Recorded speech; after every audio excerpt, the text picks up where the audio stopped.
Hello friends, RMS classes में आप लोग का स्वागत है। आज हम केमिस्ट्री क्लास 10th का लेके आए हैं।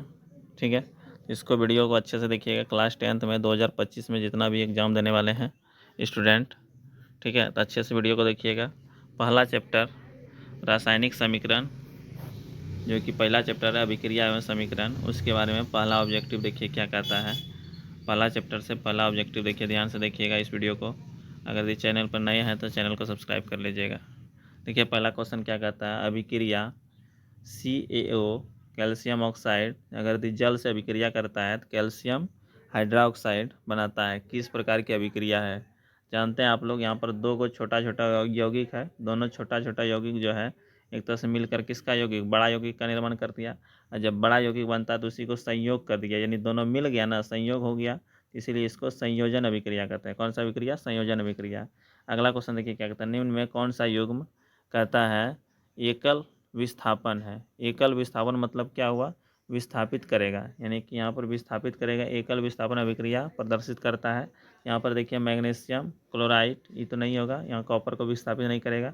यहाँ पर देखिए दूसरा AgNO3 जो है Cu, इसको विस्थापित करेगा, तो इसलिए यहाँ पर याद रखना बी नंबर AgNO3 एवं Cu, ये हो जाएगा बी नंबर ऑप्शन इसका।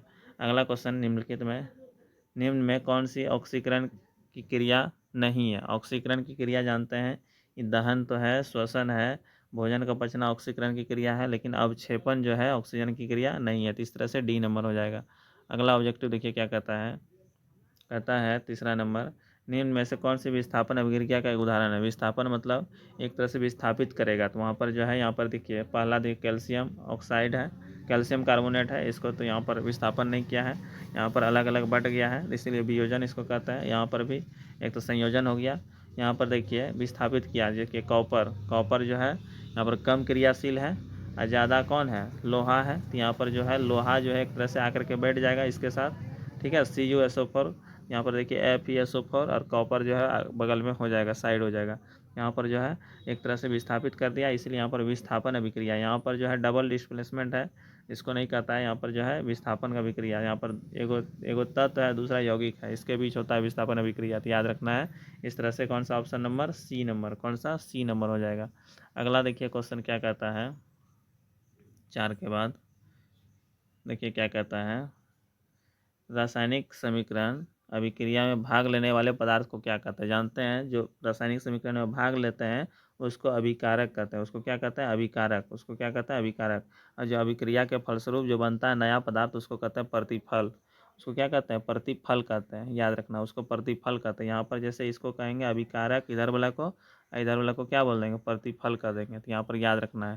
तो यहाँ पर हम एग्जाम्पल में बताएं आप लोग को। तो यहाँ पर अगला क्वेश्चन देखिए, इसमें क्या कहता है, समीकरण जो दिया है ये कहता है कौन सी अभिक्रिया है। जानते हैं इसमें देखिए दो गो अलग अलग या है कि नहीं यौगिक, यहाँ पर दोनों मिल गया है, एक नया यौगिक बना, तो यहाँ पर दो गो तत्व है, दो गो क्या है, हाइड्रोजन और ऑक्सीजन मिलकर जल बनता है ना। यहाँ पर दो गो तत्व जो है एक नया यौगिक का निर्माण कर दिया, इसलिए संयोजन अभिक्रिया। कौन सा अभिक्रिया, संयोजन अभिक्रिया है, इसको कहता है। अगला क्वेश्चन देखिए क्या कहता है, ध्यान दीजिएगा। जब किसी अभिक्रिया के समय किसी पदार्थ में ऑक्सीजन की वृद्धि होती है तो उसे क्या कहा जाता है, ऑक्सीजन का वृद्धि, यानी ऑक्सीजन जब बढ़ता है तो उसको अपचयन कहते हैं, उसको उपचयन, ऑक्सीकरण उसी को कहते हैं, ऑक्सीजन का वृद्धि यानी अपचयन, सॉरी उपचयन, उसको क्या कहता है, उपचयन। कौन सी अभिक्रिया, उपचयन अभिक्रिया कहते हैं, याद रखना है, उपचयन कहता है। अगला ऑब्जेक्टिव देखिए क्या कहता है, लोहा जब कॉपर सल्फेट से अभिक्रिया करता है तो यहाँ पर कॉपर अलग हो जाता है, FeSO4 बनाता है। यहाँ पर देखिए लोहा यहाँ पर ज़्यादा क्रियाशील है, यहाँ बताया अभी इसी तरह का एग्जांपल। तो यहाँ विस्थापन अभिक्रिया, इसमें विस्थापित करेगा, इसलिए विस्थापन अभिक्रिया होगा। ठीक है, याद रखना है। अगला क्वेश्चन देखिए, ऑब्जेक्टिव क्या कहता है, रासायनिक अभिक्रिया के दौरान किसी पदार्थ में ऑक्सीजन का ह्रास कहलाता है। ऑक्सीजन का जब ह्रास होता है उसको अपचयन कहते हैं। ऑक्सीजन का ह्रास होना क्या कहलाता है, अपचयन, उसी को अपचयन कहते हैं, याद रखना है। अगला क्वेश्चन देखिए क्या कहता है, 10 नंबर, एक भूरे रंग का चमकदार एक्स को वायु की उपस्थिति में गर्म करने पर वह काले रंग का हो जाता है। एक्स क्या होगा, यहाँ पर जो है कॉपर होगा, क्या होगा, कॉपर, कॉपर में ही वैसा होता है, इस सब में नहीं होता है वैसा। यहाँ पर जो याद रखना है, कॉपर में वैसा होता है, किस में होता है, कॉपर में। कॉपर जो इसका एग्जाम्पल हो जाएगा, याद रखना है। अगला क्वेश्चन है, याद रखना, देखिए क्या कहता है, नीचे दी गई अभिक्रिया के संबंध में कौन सा कथन सत्य है।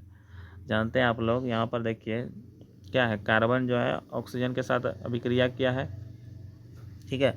लेकिन यहाँ पर देखिए कार्बन देखिए किसके साथ आ गया, ऑक्सीजन के साथ हो गया। यहाँ पर देखिए जिंक, सॉरी पहले जिंक यहाँ पर ऑक्सीजन के साथ था, लेकिन जिंक जो है इसका साथ छोड़ दिया। यहाँ पर साथ जब छोड़ देता है उसी को कहता है अब कार्बन अपचरित हो रहा है, यानी कि अपचयन अभिक्रिया, यहाँ पर अपचयन हो गया। यहाँ पर इस तरह से याद रखना है आप लोग को। अगला देखिए क्या कहता है 12 नंबर यहाँ पर सोडियम सल्फेट और बेरियम सल्फेट अभिक्रिया किया है। तो यहाँ पर देखिए बेरियम सल्फेट और सोडियम क्लोराइड का निर्माण किया है। इस तरह से द्विविस्थापन, इसमें देखिए दोनों तरफ यौगिक ही है, यहाँ भी दोनों तरफ क्या बना, यौगिक ही बनता है। जब यहाँ पर दोनों तरफ यौगिक हो और दोनों तरफ यौगिक ही बनता है तो उसको क्या कहता है, द्विविस्थापन अभिक्रिया। उसको कौन सा अभिक्रिया, द्विविस्थापन अभिक्रिया कहता है। इस तरह से दूसरा एग्जाम्पल हो गया। अब देखिए अगला क्वेश्चन देखिए, जब मैग्नीशियम फीता को जलाया जाता है तो जल उत्पन्न होता है। यहाँ पर देखिए क्या कहता है, जब मैग्नीशियम फीता को जलाया जाता है तो उत्पन्न आग की लौ होती है, तो उसे क्या कहता है, चमकीला उजला। उसको चमकीला उजला कहते हैं, उसी को क्या कहते हैं, चमकीला उजला कहता है। अगला देखिए क्या कहता है 14 नंबर क्वेश्चन, जब कहता है जिंक को कॉपर सल्फेट से अभिक्रिया किया जाता है। यहाँ पर जब जिंक सल्फेट बनता है और कॉपर विस्थापित हो जाता है तो यहाँ पर विस्थापन अभिक्रिया, विस्थापित हो गया तो विस्थापन अभिक्रिया। ये सब बहुत इंपॉर्टेंट क्वेश्चन है। अगला क्वेश्चन देखिए, अभिक्रिया यानी कॉपर ऑक्साइड जब जल से अभिक्रिया करता है तो यहाँ पर देखिए अच्छे से, यहाँ पर देखिए कॉपर अलग हो गया है कि नहीं, तो यहाँ पर कॉपर अलग हो गया तो इसलिए यहाँ पर कॉपर, इसको किसका अपचयन हुआ है, तो यहाँ पर कॉपर का। यहाँ पर पहले ऑक्सीजन संयोग में था कॉपर से, लेकिन यहाँ पर अलग हो गया है तो इसलिए यहाँ पर Cu होगा। अगला क्वेश्चन है, साग सब्जियों का विघटित होकर कंपोस्ट बनना किस प्रकार की अभिक्रिया कहलाता है। जानते हैं आप लोग, ऊष्माक्षेपी। साग सब्जी का विघटन होकर कंपोस्ट बनना ऊष्माक्षेपी अभिक्रिया है। अगला क्वेश्चन देखिए क्या कहता है, कहता है उपचयन वह प्रक्रिया है जिसमें ऑक्सीकरण का संयोग होता है, ऑक्सीजन का संयोग, हाइड्रोजन का संयोग और इलेक्ट्रॉन का त्याग होता है, यानी सभी होता है इसमें उपचयन में। अगला क्वेश्चन देखिए क्या कहता है, कहता है अभिकारक CuO यानी कॉपर ऑक्साइड प्लस H2 यानी हाइड्रोजन जो है, यहाँ पर देखिए कॉपर जो है अलग हो गया H2O से। यहाँ पर जो है ना, सॉरी पहले कॉपर ऑक्साइड था साथ में, लेकिन यहाँ पर क्या हुआ, अलग अलग गया, इसलिए विस्थापित हो गया, इसलिए विस्थापन अभिक्रिया। यहाँ पर दोनों अलग अलग गया, इसलिए श्वसन किस प्रकार की रासायनिक अभिक्रिया जानते हैं, ऊष्माक्षेपी। अभी बताया है श्वसन ऊष्माक्षेपी अभिक्रिया है, याद रखना इसको ऑब्जेक्टिव में। अगला देखिए क्या कहता है 20 नंबर समीकरण दिया है, कैल्शियम कार्बोनेट में जब ऊष्मा दिया जाता है, गर्मी दिया जाता है, वो टूट जाता है। कैल्शियम ऑक्साइड और कार्बन डाइऑक्साइड किस प्रकार का अभिक्रिया है, जानते हैं इसको आप लोग, वियोजन। इसमें जो है वियोजित यानी एक तरह से विघटन हो गया, यानी टूट गया, विघटित हो गया, इसलिए विघटन अभिक्रिया या वियोजन अभिक्रिया किसको कहता है। ठीक है, संयोजन कहेगा तो यहाँ पर दोनों जुड़ जाएगा, लेकिन यहाँ पर दोनों क्या हो गया, टूट हो गया कैल्शियम कार्बोनेट से। अगला देखिए अगला क्या कहता है 21 नंबर, Cu यानी कॉपर जब ऑक्सीजन से अभिक्रिया करता है कॉपर ऑक्साइड बनाता है, अथवा समीकरण जो है दिया हुआ किस प्रकार की अभिक्रिया जानते हैं। इसमें ऑक्सीजन एक तरह से क्या हुआ, अलग हुआ, ऑक्सीजन संयोग हुआ, इसलिए ऑक्सीकरण। इसमें से ऑक्सीजन का जुड़ना सही ऑक्सीकरण कहलाता है, याद रखना है। अगला ऑब्जेक्टिव देखिए क्या कहता है 22 नंबर देखिए क्या कहता है, निम्न में से कौन सा अवकरण है, निम्न में से कौन सा अवकरण है, यानी हाइड्रोजन क्या है, अवकारक होता है, में से कौन ऑक्सीकारक है, ऑक्सीजन ऑक्सीकारक होता है, याद रखना है। अगला देखिए क्या कहता है 24 नंबर, निम्न में से कौन सा पदार्थ ऑक्सीजन से संयोग नहीं करता है।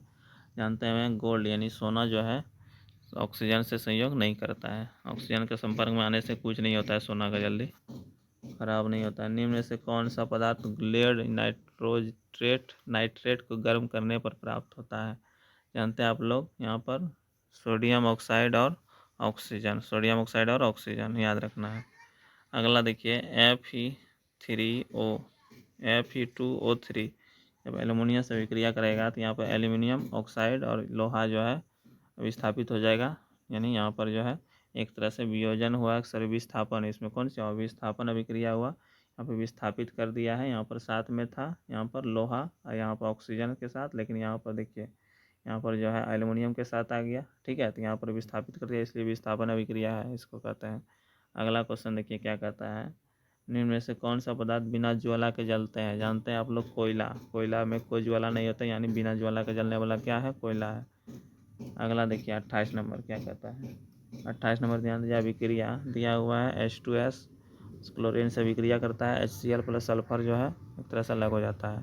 यहाँ पर जो है क्या कहता है, कौन सा पदार्थ ऑक्सीकारक है? तो यहाँ पर देखिए हाइड्रोजन, देखिए यहाँ पर जो है यहाँ पर क्या हुआ, जुड़ गया क्लोरीन के साथ, इसलिए यहाँ पर जो है क्या गया, क्लोरीन क्या कहलाएगा? ऑक्सीकारक, ऑक्सीकारक कहलाएगा। अगला, खाना बनाने में प्रयुक्त द्रवित पेट्रोलियम गैस का प्रमुख अवयव क्या है? जानते हैं आप लोग? यहाँ पर प्रमुख अवयव कहेगा तो ब्यूटेन। जानते हैं ब्यूटेन भी दो प्रकार का होता है, एक नॉर्मल ब्यूटेन, एक होता है आइसोब्यूटेन। यानी सबसे ज़्यादा जो है नॉर्मल ब्यूटेन यहाँ पर होता है, ठीक है। आइसोब्यूटेन एक तरह से कम रहता है, इसलिए इस तरह से जो है ये पहला चैप्टर का ऑब्जेक्टिव हो गया। अब दूसरा चैप्टर है इसी प्रकार से अम्ल, क्षार और लवण, ठीक है। अम्ल, क्षार और लवण के बारे में भी देख लेते हैं। देखिए क्या कहता है, अम्लीय ऑक्साइड के विलयन का पीएच मान कितना होता है? जानते हैं अम्लीय ऑक्साइड का पीएच मान 7 से कम होता है। जब अम्लीय होता है तो पीएच मान 7 से कम होता है, याद रखना है। अगला ऑब्जेक्टिव देखिए क्या कहता है दूसरा, पीएच का कौन सा मान क्षारक विलयन को निरूपित करता है? क्षार को निरूपित करता है, यानी क्षार जानते हैं जो 7 से कम होगा उसको अम्ल कहते हैं, और जब 7 से अधिक होगा तो उसको क्षार कहते हैं, याद रखना है। यहाँ पर देखिए 13 है, 7 से अधिक ना हो गया, इसलिए यहाँ पर क्षार को निरूपित करेगा। अगला देखिए दूसरा नंबर क्वेश्चन हो गया। अब देखिए तीसरा नंबर क्या कहता है, कहता है बेकिंग सोडा का रासायनिक सूत्र। बेकिंग सोडा यानी जानते हैं खाने वाला सोडा, ठीक है। खाने वाला सोडा का रासायनिक सूत्र जानते हैं sodium bicarbonate, NaHCO3, NaHCO3। Baking soda यानी खाने वाला सोडा, यानी बेकिंग पाउडर उसी को कहते हैं, यानी खाने वाला सोडा को ही कहते हैं NaHCO3, यानी सोडियम बाइकार्बोनेट इसको कहते हैं। अगला, निम्नलिखित में कौन विजातीय यौगिक है? विजातीय यौगिक मतलब कि यानी कि इनमें से अलग, यानी कि अलग अलग यौगिक जो है यहाँ पर देखिए तीनों यहाँ पर जो है इस तरह से ध्यान दीजिएगा। यहाँ देखिए चूना पत्थर का ही सूत्र होता है कैल्शियम कार्बोनेट, जिसको कहते हैं CaCO3, कैल्शियम कार्बोनेट। खड़िया का भी सूत्र यही होता है, संगमरमर का भी यही होता है, तीनों का सूत्र यही होता है। लेकिन प्लास्टर ऑफ पेरिस का अलग सूत्र होता है, ठीक है। यहाँ पर तीनों से विजातीय यानी अलग है, यहाँ पर डी नंबर हो जाएगा इस तरह से।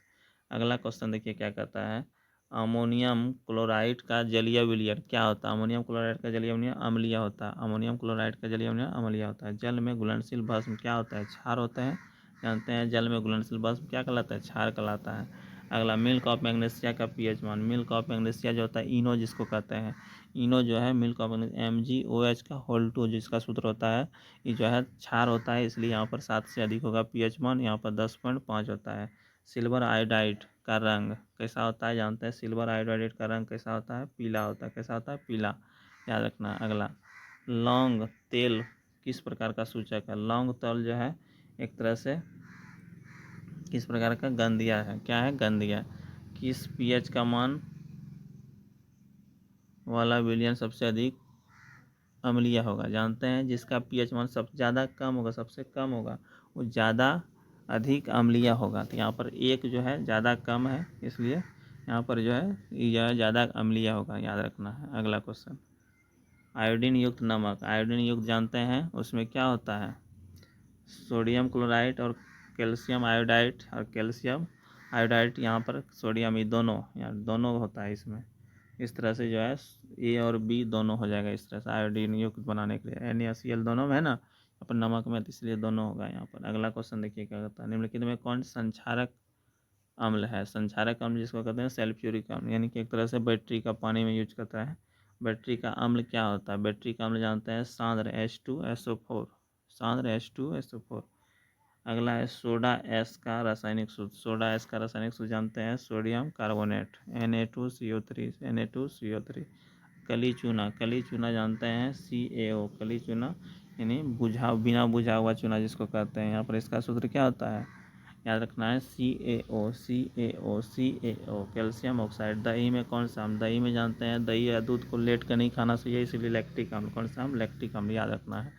अगला क्वेश्चन, प्लास्टर ऑफ पेरिस का रासायनिक सूत्र। प्लास्टर ऑफ पेरिस का रासायनिक सूत्र जानते हैं आप लोग कैल्शियम सल्फेट। क्या बोलते हैं? Calcium sulphate. यानी CaSO4 याद रखना है, CaSO4 यानी हाफ H2O, हाफ H2O याद रखना। अगला है चिकित्सक, क्या है क्वेश्चन, कहता है शल्य चिकित्सक में टूटी हुई हड्डियों को जोड़ने के लिए जानते हैं रासायनिक पदार्थ किसका, धोने वाला सोडा नहीं, जिप्सम का नहीं, प्लास्टर और पेरिस का प्रयोग किया जाता है हड्डी को जोड़ने के लिए एक तरह से। अगला कहता है सिल्वर ब्रोमाइड का रंग, सिल्वर ब्रोमाइड का रंग कैसा होता है, सफ़ेद श्वेत होता है याद रखना। लिखित में कौन लवण है, लवण जानते हैं जिसमें H नहीं हो और OH भी नहीं हो उसको लवण कहेंगे। ये तो अम्ल हो गया, ये भी भस्म हुआ, ये भी OH भस्म है, लेकिन इसमें H नहीं है ना ही OH है, इसलिए क्या हो जाएगा, लवण हो जाएगा याद रखना। अगला नीला थोता, नीला थोता का सूत्र पूछता है कैल्शियम सल्फेट जिसको कहते हैं 5H2O जो होता है, नीला थोता का सूत्र यहाँ पर याद रखना। अगला है 21 के बाद 22 नंबर, ध्यान दीजिए 22 नंबर देखिए क्या कहता है, और धातु का ऑक्साइड क्या होते हैं, जानते हैं अम्लीय होता है, और धातु ओ से अम्लीय याद रखना है, ये ट्रिक है थोड़ा सा याद रखना है। ओ से अम्लीय, और धातु का ऑक्साइड क्या होता है, अम्लीय। कहेगा धातु का ऑक्साइड क्या होता है, क्षारीय, धातु का ऑक्साइड क्षारीय, धातु का ऑक्साइड एक को याद रह जाएगा, दूसरा अपने याद रह जाएगा, तो यहाँ पर याद रखते हैं, और धातु का ऑक्साइड क्या होता है, क्षारीय होता है, याद रखना है। अगला निम्न में कौन कमरे के ताप पर द्रव अवस्था में, द्रव अवस्था में जानते हैं द्रव अवस्था में कौन होता है, एथेनॉल, क्या होता है, एथेनॉल, कौन होता है, एथेनॉल, ठीक है, द्रव अवस्था में याद रखना है। निम्न में कौन भस्म नहीं है, भस्म नहीं का बात किया है, भस्म जानते हैं क्या होता है, भस्म यानी क्षार NaCl, ये तो क्या है, लवण है, यहाँ पर भस्म नहीं है। यहाँ पर कैल्शियम ऑक्साइड, कैल्शियम ऑक्साइड क्या होता है, धातु का ऑक्साइड क्या होता है, क्षारीय होता है, ये भी है, NaH इसमें भी है। यहाँ पर सोडियम, ये धातु का ऑक्साइड है, ये भी है अम्ल, लेकिन यहाँ पर याद रखना है आप लोग को, यहाँ पर जो है भस्म का बात नहीं किया है, तो यहाँ पर NaCl ये क्या है, लवण है।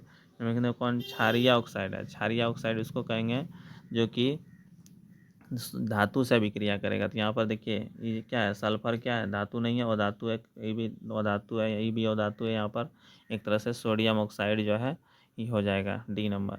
अगला क्वेश्चन देखिए क्या कहता है, निम्नलिखित यौगिकों में कौन अम्ल है, निम्नलिखित में कौन अम्ल है, जानते हैं अम्ल, अम्ल जो है H2SO4, क्या है अम्ल, H2SO4 सल्फ्यूरिक अम्ल जिसको कहते हैं, H2SO4 सल्फ्यूरिक अम्ल है। एक घोल नीले लिटमस पत्र को लाल कर देता है, घोल का pH मान जानते हैं, घोल का pH मान नीला को लाल करेगा, क्या कहता है, नीला को लाल। तो ट्रिक बताए थे ओ नीला, एगो ट्रिक है याद रखना है, ओ नीला, ओ से अम्ल, ओ से अम्ल, ओ से अम्ल, अम्ल जो है नीला को क्या करता है, लाल करता है। यहाँ पर कहता है नीले को लाल करता है, तो यहाँ पर जानते हैं उसका pH मान क्या होगा, वो अम्ल होगा, तो यहाँ पर 7 से कम होगा यानी 2 हो जाएगा। अगला क्वेश्चन इंपॉर्टेंट है, अम्ल वर्षा का pH मान, अम्ल वर्षा जो है 5.5 से अधिक होता है, ठीक है, सॉरी अम्ल वर्षा, अम्लीय वर्षा यानी 5.5 से कम होता है जी, 5.5 से कम। चींटी के डंक में जानते हैं मेथेनोइक अम्ल, कौन सा अम्ल, मेथेनोइक अम्ल, एक तरह से मेथेनोइक अम्ल हो गया। यहाँ पर चींटी के डंक में मेथेनोइक अम्ल, ठीक है, यानी कि जिसको कहते हैं फॉर्मिक अम्ल भी कहते हैं, फॉर्मिक अम्ल याद रखना है चींटी के डंक में। बुझा हुआ चूना का सूत्र पूछेगा तो याद रखना है calcium oxide, calcium hydroxide, calcium hydroxide याद रखना है। अगला क्वेश्चन है, अम्ल और क्षार आपस में विक्रिया कर क्या बनाता है, जानते हैं लवण, अम्ल और क्षार आपस में करिएगा लवण बनाता है। अगला क्वेश्चन देखिए क्या कहता है, निम्नलिखित तो प्राकृतिक सूचक कौन है, हल्दी, हल्दी याद रखना प्राकृतिक सूचक है, हल्दी क्या है, कौन सा सूचक है, प्राकृतिक सूचक, हल्दी कौन सा सूचक है, प्राकृतिक सूचक याद रखना। प्लास्टर और पेरिस का सूत्र CaSO4 हाफ H2O याद रखना। हाफ यहाँ पर जो है ना, जैसे कि हड्डी होता है ना, वो हाफ हो जाता है यानी टूट जाता है, तो याद रखना है हड्डी जब टूटता है तो यहाँ पर एक तरह से 2H2O हो जाएगा, हाफ H2O यहाँ पर, ठीक है। Plaster of Paris, calcium sulphate किसको कहते हैं, याद रखना है CaSO4 हाफ H2O। अगला ऑब्जेक्टिव देखिए क्या कहता है, लोहा पर जिंक लेपित करने की क्रिया, लोहा पर जिंक लेपित करने की गैल्वेनीकरण कहलाता है, ठीक है। अगला बेकिंग पाउडर का मिश्रण, बेकिंग पाउडर का मिश्रण जानते हैं, बेकिंग पाउडर जिसको कहते हैं सोडियम बाइकार्बोनेट जिसको कहते हैं खाने वाला सोडा, NaHCO3, NaHCO3, ठीक है। एवं टार्ट्रिक अम्ल याद रखना। धोवन धोबिया सोडा यानी धोने वाला, यानी कपड़ा उपड़ा जो धोते हैं ना, वो वाला सोडा जो है उसमें जानते हैं आप लोग 10 उंगली का यूज होता है, इसलिए यहाँ पर 10H2O लिखा हुआ है। 10 उंगली Na2CO3 सोडियम कार्बोनेट के 10 अणु, 10 जल के कितना अणु, 10 अणु याद रखना है, याद रखना इसको इम्पोर्टेंट है। अगला कहता है अम्ल का pH 1। अम्ल का pH 1 जानते हैं 7 से कम होता है, 7 से कम। अच्छा, उदासीन का pH 1 7 होता है, और 7 से अधिक किसका होता है, क्षार का, याद रखना है। टूथपेस्ट कहता है, टूथपेस्ट जानते हैं क्या होता है, टूथपेस्ट जो होता है क्षारीय होता है, टूथपेस्ट क्या होता है, क्षारीय होता है, याद रखना है। अगला है निम्नलिखित में कौन लवण है, इनमें से कौन लवण है। लवण जो है एक तरह से के, यहाँ पर देखिए लवण किसको कहेंगे, जहाँ पर कि H ना हो ना ही OH है। यहाँ पर देखिए H है, इसमें OH है, इसमें क्या है, OH है। यहाँ पर इसमें देखिए K2SO4, इसमें H और OH दोनों नहीं है, तो इस तरह से क्या हो जाएगा, लवण हो जाएगा। टार्ट्रिक अम्ल निम्नलिखित में से किस में पाया जाता है, टार्ट्रिक अम्ल जानते हैं इमली में। टार्ट्रिक अम्ल किस में पाया जाता है, इमली में। टार्ट्रिक अम्ल इमली में पाया जाता है, टार्ट्रिक अम्ल इमली में पाया जाता है, याद रखना है। खट्टा का, जैसे जिप्सम का सूत्र पूछा है, जिप्सम का सूत्र जानते हैं आप लोग, calcium sulphate CaSO4 2H2O, CaSO4 2H2O। इस तरह से 41 क्वेश्चन जो है इसमें देखें। अभी और देखिए इसमें है क्या, देखिए अगला और है मधुमक्खी का डंक जानते हैं मेथनोइक अम्ल, इसमें बताएं। मैं देखिए संगमरमर का सूत्र कैल्शियम कार्बोनेट CaSO4 CaCO3। अगला है क्वेश्चन, देखिए क्या कहता है, हमारे शरीर के pH कितने परास के बीच होता है, जानते हैं शरीर में 7 से 7.8 के बीच। जल का pH 1 7 होता है, जल का pH 1 7 होता है, याद रखना है। अगला निम्नलिखित में कौन सही है, इनमें कौन सही है, जानते हैं Na2CO3 10H2O सोडियम कार्बोनेट। यहाँ पर एक तरह से सही है, क्योंकि सोडियम कार्बोनेट का ही प्रयोग होता है। आगे देखिए कौन विलियन लाल लिटमस पथ को नीला करता है, लाल को नीला करता है जिस क्षार होता है उसी को ही करता है, ठीक है। और नीला को लाल कर देगा अम्ल, यहाँ पर जो है क्षार होगा तो 7 से अधिक होगा उसका pH में। अगला क्वेश्चन याद रखना है, क्या कहता है, एल्युमिनियम पर मोटी ऑक्साइड की परत बनाने की प्रक्रिया क्या कहलाता है, एनोडीकरण, क्या कहलाता है, एनोडीकरण, याद रखना है। अगला ऑब्जेक्टिव, जब लिटमस विलयन ना हो तो अम्लीय होता है, ना ही क्षारीय, तब इस विलयन का रंग होता है, रंग कैसा होता है, बैगनी, कैसा होता है, बैगनी हो जाता है। व्यंजक चूर्ण का अनुसूत्र, व्यंजक चूर्ण का अनुसूत्र जानते हैं CaOCl2। अगला ऑब्जेक्टिव देखिए क्या कहता है, जब CO2 गैस को पानी में घोला जाता है तो विलयन का pH मान या तो 7 से कम हो जाता है, याद रखना है। अगला एसिटिक अम्ल का तनु विलयन के बारे में कौन सा अवलोकन सत्य है। एसिड या सिरका सी गंध करती है, सिरका सी गंध करती है, याद रखना है। अगला ऑब्जेक्टिव देखिए क्या कहता है कि ध्यान दीजिए, यहाँ पर जो है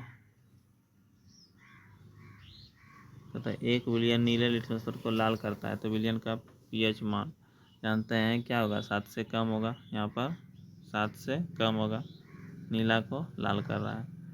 ऑक्जेलिक अम्ल का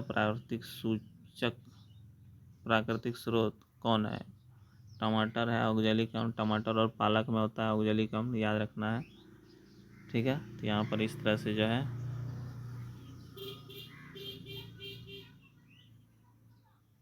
हम लोग कितना क्वेश्चन किए हैं, इस तरह से यहाँ पर कितना नंबर है देख लेते हैं, यहाँ पर कितना नंबर हुआ, देखिए 55 क्वेश्चन हम लोग जो है इस वीडियो में किए हैं। नेक्स्ट वीडियो में 55 से आगे करेंगे, तो इस वीडियो में इतना रहने देते हैं, मिलते हैं नेक्स्ट वीडियो में। जय हिंद, जय भारत।